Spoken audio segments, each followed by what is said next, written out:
MPPSC के mains के fourth paper और पहली यूनिट में ये एक महत्वपूर्ण टॉपिक है, नैतिक मार्गदर्शक के रूप में अंतरात्मा, यानी कि conscience as a source of ethical guidance. ये टॉपिक यूपीएससी में भी काफ़ी महत्वपूर्ण माना जाता है और इस टॉपिक के ऊपर अगर आप मेंस के पेपर देखेंगे तो उसमें कई बार ये प्रश्न रिपीट भी हुआ है। इस प्रश्न को सीधे तरीके से पूछा जाता है कि एक लोक सेवकों को किस तरह से कंसाइंस के माध्यम से उन्हें बेहतर कार्य निष्पादन के लिए प्रेरित किया जा सकता है। How a civil servant can be motivated work in better manner through conscience.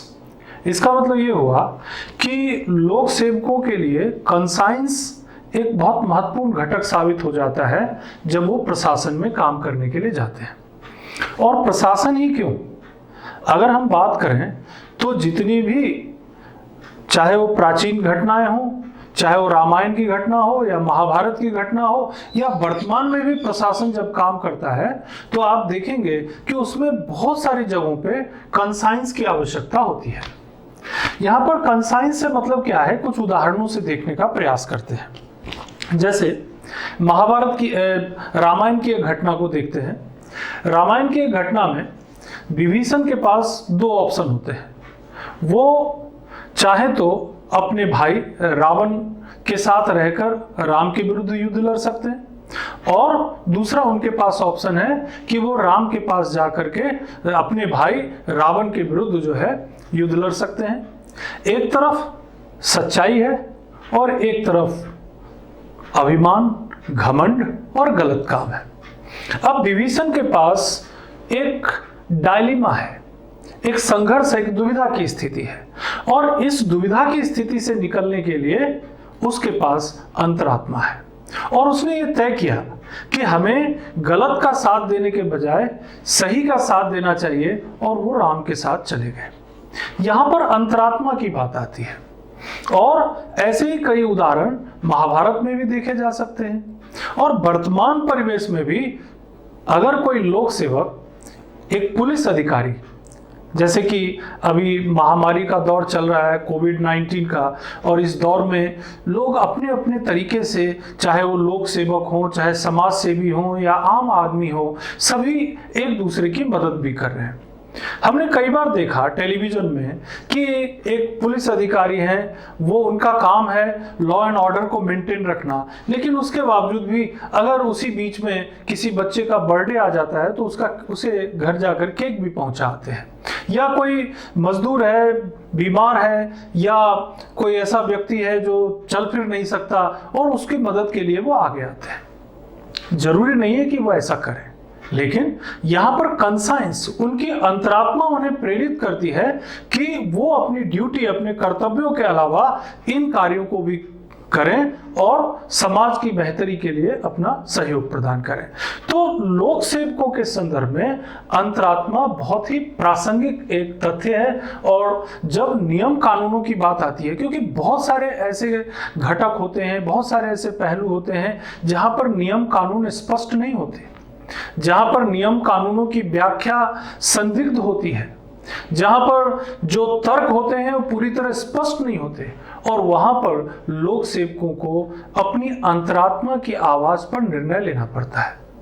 इतना ही नहीं, अगर हम हमारी विधायिका या हम संसद की बात करें तो कई बार ऐसा होता है, वोटिंग के दौरान हमने सुना भी होगा कि अगर व्हिप जारी नहीं किया गया है, अगर कोई सचेतक जारी नहीं किया गया है, तो यह कहा जाता है कि हमारे सांसद अंतरात्मा की आवाज पर वोट करेंगे।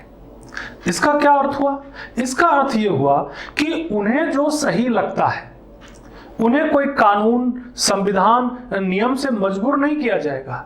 उनकी अंतरात्मा, यानी उनकी जो इनर थॉट है, उनकी जो भावना है, उनके जो मूल्य हैं, उनकी जो सोच है, उसके आधार पर जो भी उन्हें सही लगता है उसके आधार पर वो वोट करेंगे। यहाँ इन सारे उदाहरणों में हम एक चीज पाते हैं कि यहाँ पर नियम, कानून, संविधान, विनियम, ये सब एक घटक के तौर पर हैं, लेकिन उसके पूरक के रूप में अंतरात्मा अपना काम कर रहा है। और जो अधिकारी हैं, जो लोक सेवक हैं, उन्हें काम करने के लिए मार्गदर्शक के रूप में काम कर रहा है। अर्थात conscience as a source of ethical guidance, यानी कि एक नैतिक मार्गदर्शक के रूप में एक लोक सेवकों के लिए कौन काम कर रहा है? अंतरात्मा। मार्गदर्शक कई तरह के हो सकते हैं। जो उच्च अधिकारी हैं वो भी मार्गदर्शक हैं, हमारा नियम कानून जो है वो भी मार्गदर्शक है, हमारा संविधान जो है वो भी मार्गदर्शक है, संस्था के जो नियम कानून होते हैं वो भी मार्गदर्शक है, जो विभिन्न संस्थाएं हैं, जो आरटीआई एक्ट है या लोकपाल या लोकायुक्त है या सेंट्रल विजिलेंस कमीशन है, वो भी हमारे एक तरह से गाइड ही करने वाली संस्थाएं हैं कि आपको क्या करना है और नहीं करना है। लेकिन इन सब के बावजूद भी एक वो संस्था है जो व्यक्ति के भीतर है और वो ये बताता है कि सही क्या है और गलत क्या है। सही और गलत की पहचान करने की जो आंतरिक या अंतः प्रज्ञात्मक शक्ति है वो अंतरात्मा है। सही या गलत की पहचान करना, यानी to recognise what is right, what is wrong, the internal quality by which we can recognize what is right and what is wrong. Internal quality यानी आंतरिक शक्ति है, बाहर से दिखाई नहीं पड़ेगी। आंतरिक शक्ति है या अंतः प्रज्ञात्मक शक्ति है। प्रज्ञात्मक मतलब विजडम, जो विजडम हमारे अंदर है, जो बुद्धि हमारे अंदर है, उसके आधार पर हम ये निर्णय लेते हैं कि क्या सही है और क्या गलत है। न केवल तार्किक निष्कर्ष का परिणाम है। जो अंतरात्मा है ये तार्किक निष्कर्ष का परिणाम नहीं है। ये नहीं कहते कि ये केवल ये लॉजिकल है, तार्किक होना जरूरी नहीं है, बल्कि जो अंतरात्मा है ये कई घटकों से प्रभावित होते हैं। उसका पारिवारिक पृष्ठभूमि कैसा है, जो निर्णय करता है, जो लोक सेवक हैं उनकी पारिवारिक पृष्ठभूमि कैसी है, उनकी सामाजिक स्थिति कैसी है, वो किस धर्म या संस्कृति से संबंधित है, इन सारी चीजों से प्रभावित होकर अंतरात्मा प्रभावित होती है और उसके आधार पर निर्णय लिया जाता है। यानी कि अंतरात्मा केवल तार्किक निष्कर्ष का परिणाम नहीं है, ये सामाजिक, पारिवारिक, धार्मिक और सांस्कृतिक कारकों से भी प्रभावित होती है। अब यहाँ पर इसको एक उदाहरण के रूप में देखें कि जब नैतिक मूल्यों के विपरीत कोई परिणाम मिलता है, यानी कि नैतिक मूल्य, हम समझ रहे हैं कि नैतिक मूल्य ये समाज के अनुरूप, नैतिकता के अनुरूप है, ये कार्य उचित है, सामाजिक मूल्यों के अनुरूप है, इस काम को नहीं करेंगे तो सामाजिक मूल्यों का उल्लंघन होगा, लेकिन फिर भी करते हैं। और अगर ऐसा किया जाता है तो क्या होगा? पश्चाताप की भावना का जन्म होगा। इसका मतलब क्या हुआ कि जब कोई कार्य नैतिक मूल्यों के विपरीत किया जाता है तो अंतरात्मा उस व्यक्ति में पश्चाताप की भावना को जन्म देता है। ठीक इसके विपरीत जब कोई भी कार्य, विचार, अभिव्यक्ति नैतिक मूल्यों के अनुरूप होगा तो क्या हो जाएगा? उसमें खुशी की भावना उत्पन्न होगी। यानी जब नैतिक मूल्यों के अनुरूप काम करेंगे तो खुशी की भावना, और जब नैतिक मूल्यों के विपरीत काम करेंगे तो पश्चाताप की भावना। और ये पश्चाताप और ये खुशी के पीछे का कारण क्या है? हमारी अंतरात्मा है, हमारा कंसाइंस है। क्योंकि कंसाइंस हमें बताता है कि ये बात जो आपने की है वो सही है, ये बात जो आपने की है ये गलत है, ये निर्णय जो आपने लिया है ये सही है, ये निर्णय जो आपने लिया है ये गलत है। आपने जाति के आधार पर, धर्म के आधार पर, वर्ग के आधार पर, संप्रदाय के आधार पर या नियम कानूनों का उल्लंघन करके कोई निर्णय लिया है तो बाद में वो पश्चाताप के रूप में परिवर्तित हो जाएगा। और वहीं दूसरी तरफ अगर आपने निर्णय लिया है जो सामाजिक मूल्यों के अनुरूप है, जो व्यक्तिगत मूल्यों के अनुरूप है, जो धार्मिक मूल्यों के अनुरूप है, जो कानून के अनुरूप है, जो संविधान के अनुरूप है, जो संस्था के नियम कानूनों के अनुरूप है, वो बाद में आपको खुशी देगा। यही चीज अंतरात्मा किसी भी लोक सेवक के लिए या किसी भी व्यक्ति के लिए करता है। इस तरह से अंतरात्मा एक महत्वपूर्ण घटक के रूप में लोक सेवा में मौजूद होता है। अब अंतरात्मा जो है ये लोक सेवकों के लिए एक मार्गदर्शक के रूप में भी काम करता है। किस तरह से मार्गदर्शक बन जाता है ये? यानी कि जब एक प्रशासनिक अधिकारी आपदा या संकट के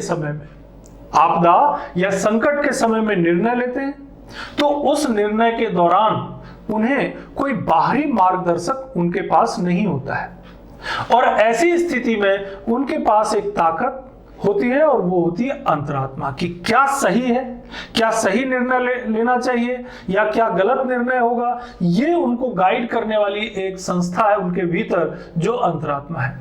जब नियम कानून स्पष्ट नहीं होते, सही ढंग से परिभाषित नहीं होते, तब भी अंतरात्मा की जरूरत पड़ती है।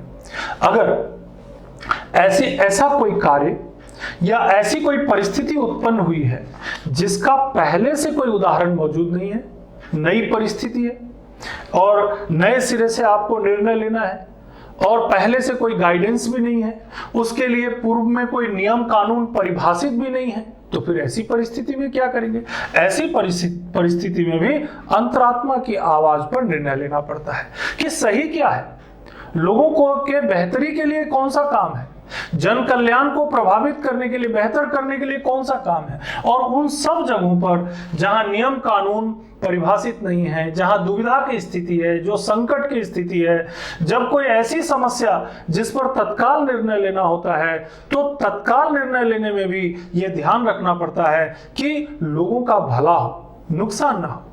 आप कह सकते हैं कि हमने तुरंत निर्णय लिया और ऐसा हुआ, लेकिन उस समय भी आपको कंसाइंस आपकी मदद करेगा, अंतरात्मा आपकी मदद करेगा कि आपको निर्णय क्या लेना चाहिए। क्योंकि हम महसूस करते हैं कि ये निर्णय अगर लिया गया तो इससे से अधिक लोगों का भला होगा, और ये निर्णय लिया गया तो इससे लोगों का नुकसान भी होगा और राष्ट्र को भी नुकसान होगा। फ्राइड ने, जो कि एक बड़े मनोवैज्ञानिक थे, उन्होंने इन्हीं सब बातों को लेकर के एक विचारधारा प्रतिपादित की जिसे इड, ईगो और सुपर ईगो के नाम से जाना जाता है। इड का मतलब क्या होता है? इड का मतलब होता है कि जब केवल तार्किक आधार पर निर्णय लिए जाते हैं। इड मतलब केवल तार्किक आधार पर कि ये चीज मुझे अच्छा लगता है इसीलिए मुझे ये काम करना है, ये मिठाई खाने में मुझे अच्छा लगता है इसलिए ये मिठाई मुझे लेना है, ये वस्तु मुझे अच्छा लगता है इसलिए मुझे ये वस्तु चाहिए। अब वो व्यक्ति ये नहीं सोचता कि उसको प्राप्त करने का तरीका सही है या गलत है। इड केवल सुख प्राप्ति के लिए व्यक्ति को प्रेरित करता है। लेकिन फिर एक दूसरा पहलू भी है जिसे हम कहते हैं ईगो। ईगो ये बताता है कि वो जो सुख, वो जो खुशी, वो जो वस्तु आप प्राप्त करना चाहते हैं उसका तार्किक तरीका क्या है, रैशनल तरीका क्या है, सही तरीका क्या है, और वो ईगो को जन्म देता है, यानी दैट इज कॉल्ड ईगो। तो पहला हो गया इड, दूसरा हो गया ईगो, और तीसरा हुआ सुपर ईगो। सुपर ईगो जो है जिसमें दोनों चीज इन्वॉल्व होता है, एक तरफ तार्किकता और दूसरा तरफ नैतिक मूल्य, यानी नैतिक मूल्य भी होंगे और तार्किकता भी होंगे, यानी दोनों मिलकर जब निर्णय लिया जाएगा वही सर्वश्रेष्ठ निर्णय होगा। तो सुपर ईगो भी दो चीजों से मिलकर बनता है। सुपर ईगो दो चीजों से मिलकर बनता है क्योंकि इसमें दोनों पहलू हैं। पहला पहलू तो यह है नैतिक मूल्य और दूसरा पहलू तार्किकता। तार्किकता का मतलब हुआ कि नियम कानून, संविधान, परंपरा, और दूसरी तरफ जो नैतिक मूल्य हैं, जो सामाजिक तौर पर सही है या नहीं, व्यक्तिगत तौर पर सही है नहीं, समाज उसे स्वीकार करता है कि नहीं, ये सब नैतिकता के अंतर्गत आते हैं।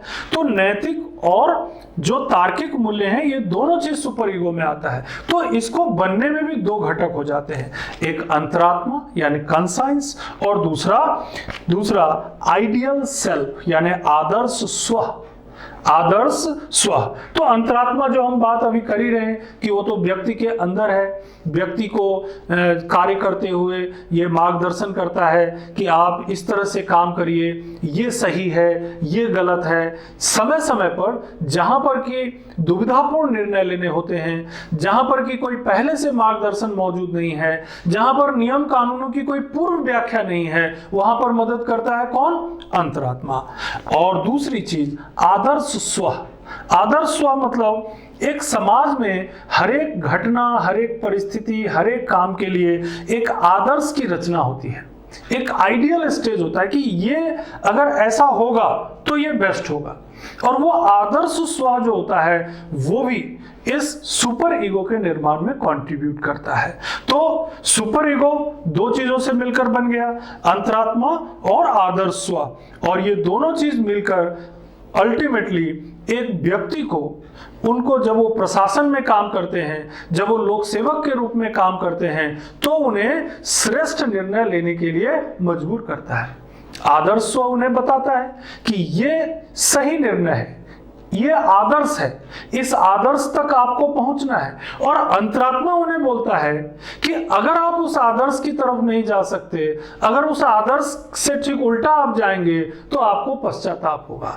और यही कारण है कि अधिकतर लोक सेवक जो प्रशासन में काम करते हैं, चाहे उनके ऊपर तमाम आरोप लगाए जाएं, चाहे उनको जितना भी बदनाम किया जाए, अल्टीमेटली हमारा देश एक बेहतर प्रशासन के रूप में जाना जाता है, जबकि तमाम कमियां हैं, बहुत सारे भ्रष्टाचार के उदाहरण भी मिलते हैं। लेकिन उसके बावजूद भी जब जब परिस्थितियां उत्पन्न हुई हैं, जब जब संकट उत्पन्न होता है, जब जब ऐसी परिस्थिति उत्पन्न होती है कि देश संकट में होता है, तो यही प्रशासक उस पूरे की पूरी सामाजिक व्यवस्था को बचाते हैं। कैसे? वो आदर्श और वो अंतरात्मा। तो इस तरह से हम अगर बात को समझें तो अंतरात्मा हमारे जो लोक सेवा है उसके लिए एक मार्गदर्शक के रूप में काम करता है, और मार्गदर्शक के रूप में काम करते हुए बहुत सारी बातें उन्हें बताता है, समझाता है। लेकिन इसका विकास करने के लिए भी प्रयास करना पड़ेगा। अंतरात्मा कोई ऐसी चीज नहीं है कि अपने आप विकसित हो जाएंगे, होती है, लेकिन अगर प्रयास किया जाए तो ज्यादा बेहतर होगा। हम अपने स्कूल एजुकेशन सिस्टम में ऐसी चीजों को शामिल कर सकते हैं, ऐसी बातों को पढ़ा सकते हैं, ऐसे लोगों के बारे में बता सकते हैं जिन्होंने अपनी अंतरात्मा के आवाज पर बड़े निर्णय लिए, जिन्होंने अपनी अंतरात्मा के आवाज पर देश को स्वतंत्र कराने में अपनी पूरी जिंदगी लगा दी। बहुत से उदाहरण मिलते हैं। अंबेडकर के बारे में पढ़िए, गांधी जी के बारे में पढ़िए, स्वामी विवेकानंद के बारे में पढ़िए, नानक जी के बारे में पढ़िए। इन तमाम लोगों ने अपने पूरे जीवन में, क्या इनको कोई नियम कानून गाइड करता था? क्या इनको कोई संविधान गाइड करता था? तो फिर गाइड कौन करता था? इनको गाइड करता था वो सामाजिक आदर्श और वो अंतरात्मा जो इन्हें बताता था कि लोगों के लिए सही क्या है और गलत क्या है। तो ऐसे तमाम उदाहरण हैं। जब हम बच्चों को स्कूलों में, कॉलेज में ऐसे लोगों के बारे में बताएंगे जिन्होंने अपनी अंतरात्मा की आवाज के आधार पर मार्गदर्शन किया समाज का, और कोई नियम कानून का प्रतिबंध भी नहीं था उनके पास। अगर जैसे लोक सेवकों को प्रशिक्षण के दौरान बहुत सारे केस स्टडी पढ़ाई जाती है कि इस घटना के दौरान किसी लोक सेवक ने किस तरह से निर्णय लिए, किस तरह से अपनी उनके अंदर जो भाव थे, जो नियम कानून के तहत तो नहीं थे, लेकिन फिर भी उन्होंने ऐसे काम किए जो लोगों के लिए उदाहरण बन गए, लोगों के लिए बहुत प्रेरणादायी बन गए। तो ऐसे उदाहरणों को केस स्टडी में रखे जा सकते हैं, और इस तरह से हम लोक सेवकों के अंदर एक अंतरात्मा की आवाज को विकसित करने में मदद करेंगे। ऐसे बहुत से हमारे देश के अंदर ऐसे बहुत सारे लोक सेवक हुए, जिला कलेक्टर हुए, जो नियम कानूनों के तहत काम करते रहे, संविधान के अंतर्गत काम करते रहे, लेकिन उसके बावजूद भी जब मौका मिला तो उन कानूनों से आगे बढ़ते हुए उन्होंने लोगों के लिए, समाज के लिए, गांव के लिए, शहर के लिए ऐसे काम किए जो आज भी उदाहरण बनते हैं, और उसको लोग एग्जाम्पल के रूप में देखते हैं। तो बहुत सारे ऐसे एग्जाम्पल आपको जिला प्रशासन में मिल जाएंगे, लोक सेवा के अन्य क्षेत्रों में मिल जाएंगे, जहां पर लोक सेवकों ने अपनी जान की बाजी लगाकर, जैसे बहुत सारी जगहों पे माफिया का प्रभाव देखा गया था, बहुत सारी जगहों पे बहुत भ्रष्टाचार थे। मालूम है, आप जैसे पिक्चर देखते हैं, सिनेमा देखते हैं, सिंघम देखा आपने, है ना, सिंघम देखा, तो उसमें क्या देखा आपने? वो ऐसा नहीं है कि नियम कानूनों के तहत ही सारा काम करते थे, नियम कानूनों के अलावा भी कंसाइंस के आधार पर कई निर्णय लेते थे। आपने दबंग भी देखा है, वैसे वो पूरी तरह सही नहीं है, लेकिन उसमें भी कई मौकों पर आप देखेंगे कि कंसाइंस के आधार पर जो निर्णय लिए गए वो समाज के भले के लिए था। तो ऐसे कई उदाहरण आपको देखने को मिलेंगे हमारे व्यवहारिक जीवन में भी, जहां पर कंसाइंस के आधार पर लिए गए निर्णयों से समाज की बेहतरी करने में मदद मिली है। इस तरह से हमारे पास दो पहलू उत्पन्न हो जाते हैं कि एक लोक सेवक जब काम करते हैं तो काम करते हुए क्या उन्हें नियम कानूनों, संविधान, प्रशासनिक जो तरीके हैं उसकी जरूरत नहीं है, खाली कंसाइंस से ही काम चल जाएगा? नहीं, ऐसा नहीं है। कंसाइंस अपना काम करता है। कंसाइंस नियम कानून का पूरक है, कॉम्प्लीमेंट्री है। पूरी तरह से कंसाइंस के भरोसे नहीं रहा जा सकता। ठीक है, एक मार्गदर्शक है, वो लोगों को गाइड करता है, लोक सेवकों को सही या गलत निर्णय में मदद करता है। उन जगहों पर जहां पर नियम कानून संविधान पूरी तरह परिभाषित नहीं है, उन जगहों पर अंतरात्मा की आवाज से सही निर्णय लेने में मदद करता है। लेकिन केवल अंतरात्मा के आधार पर, अंतरात्मा के भरोसे हम नहीं रह सकते। इसीलिए कई जगहों पर यह भी कहा गया है कि नियम कानूनों के एक पूरक के रूप में अंतरात्मा का विकास किया जाना चाहिए।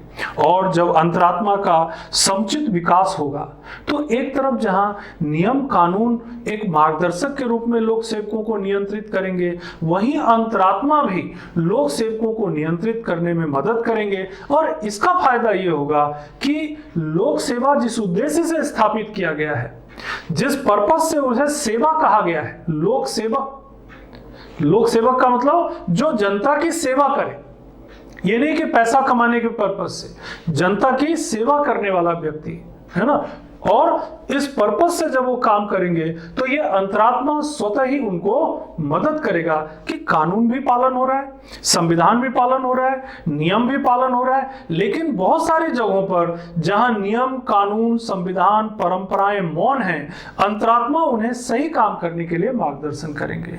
और इस तरह से संविधान के माध्यम से तो हम एक अच्छे प्रजातंत्र की स्थापना करने की कोशिश कर ही रहे हैं। बहुत सारे नियम कानूनों के माध्यम से भी हम एक अच्छे प्रशासन की स्थापना का प्रयास कर ही रहे हैं। एक अंतरात्मा के विकास के माध्यम से भी हम बहुत सारी समस्याओं को हल कर सकते हैं। पर्यावरण की समस्या एक गंभीर समस्या है, भ्रष्टाचार की समस्या एक गंभीर समस्या है, राजनीतिक क्षेत्रों में बड़े पैमाने पर भ्रष्टाचार के आरोप लगाए जाते हैं, ये भी एक गंभीर समस्या है। इसके अलावा जगह जगह पर कहीं नक्सलवाद, कहीं आतंकवाद जैसी गंभीर समस्याएं हमारे समाज में विद्यमान हैं। गरीबी, बेरोजगारी को दूर करने के लिए सैकड़ों की संख्या में योजनाएं और कार्यक्रम मौजूद हैं, लेकिन वो वास्तविक तौर पर यथार्थ में क्रियान्वित ही नहीं हो पाते हैं। इन गंभीर समस्याओं को हल करने के लिए केवल तार्किकता, नियम, कानून ही एकमात्र साधन नहीं होंगे।